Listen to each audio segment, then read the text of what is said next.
Hey, my name is Justin with Just in Time Trucking. Just making a video about my CDL training this far and where I'm at with that process.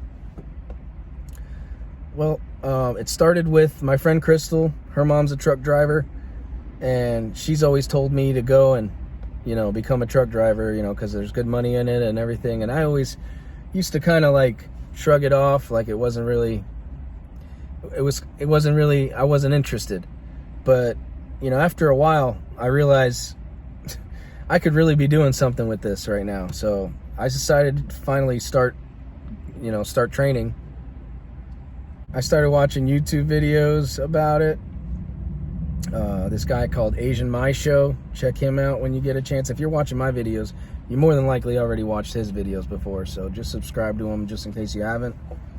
So my friend Rich recommended me a YouTube channel as well. For my CDL practice, tests. It's basically called CDL Practice Test US. That's another one you should probably subscribe to. And basically, going through the questions and answers on that practice test YouTube channel, listening to it over and over again. I passed the general knowledge on the first try. I didn't even have to really read the manual. I mean, I read the manual, but I didn't really even have to with that channel. But I also took the air brakes and combinations vehicle test at the same time, and I failed both of those first try. So I went to study for the air brakes and combinations vehicle tests for the second try. Passed the air brakes on the second try, failed the combination vehicles. So I don't know, basically I took the combination vehicles test 3 times before I actually passed it. And I really do believe it's because I was studying them all at the same time. And what I would recommend to do is study one at a time, take one test at a time and study for each one individually. That way you don't have all this going on, all this information crammed in, trying to take the test. I wouldn't recommend taking them all at the same time. That's just me. The DMV, they are less than helpful, let's just say.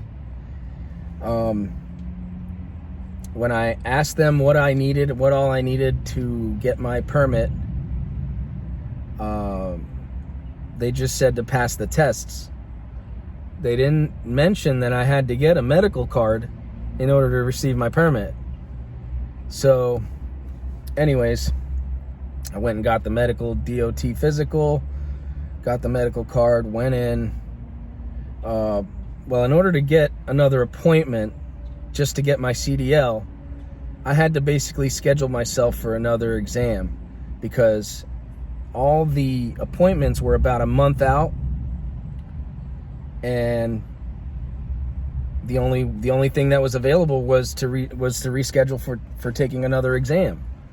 So I scheduled myself to take the tanker endorsement exam, passed that on the first try, and got my CDL permit that day.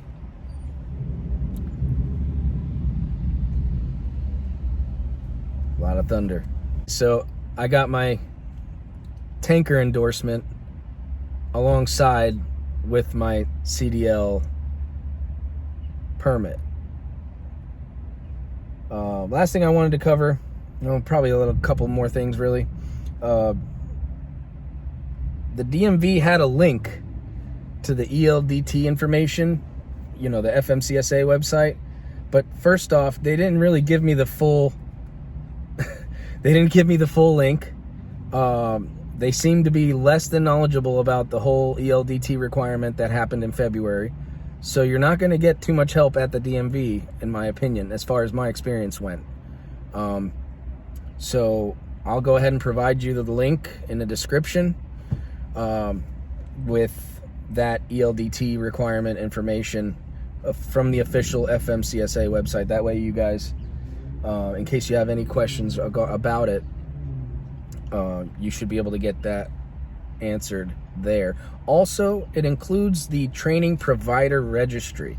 That was a very powerful tool. I found that to be very useful to find schools that were local to me in order to get that ELDT requirement training. Basically, what happened to me, I found out about the ELDT stuff months prior. So I knew what I was getting into, that there was new requirements and stuff like that. But I didn't know exactly what the steps were.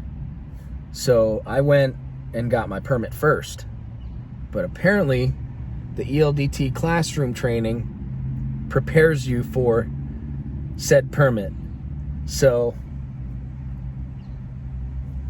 I did it kind of on my own, you know, because I didn't know what the steps were to do this stuff. By the way, the ELDT requirements are brand new, came out in February of this year, and so there's very limited information about it out there that I found when I was going for it. So now that I have that classroom training finished, you know, I got it for relatively cheap. I don't want to tell you what the price is, but I just want to recommend the school. It's called the CDL school. Links in the description below as well. You know, if you're in the Miami area, or, you know, I believe they have schools in other areas as well. I don't know exactly where they're located in other places, but in the Miami area, they have a school, and that's where I'm going to be going for the behind the wheel training, since I've already got my classroom training through them. And again, this is a fully online course. The classroom portion, by the way, not the behind the wheel stuff. It's a fully online course, and they're basically preparing you for taking your permit exams, you know, your general knowledge, combination, and air brake tests. So I wish I would have known about it sooner, but, you know, it worked out for me either way. That's pretty much it for me. Let me know if you got any questions, any thoughts. I was just trying to give people the rundown of where I'm at right now and how I got there. Maybe I answered some people's questions, maybe I didn't. You know, I just wanted to put this information out there, and also I'm kind of vlogging, if you will, my journey onto the, you know, onto trucking, basically. That's what I want to do in life now. Feel free to let me know if you got any questions in the comment section below, and I'll catch you guys later. Peace.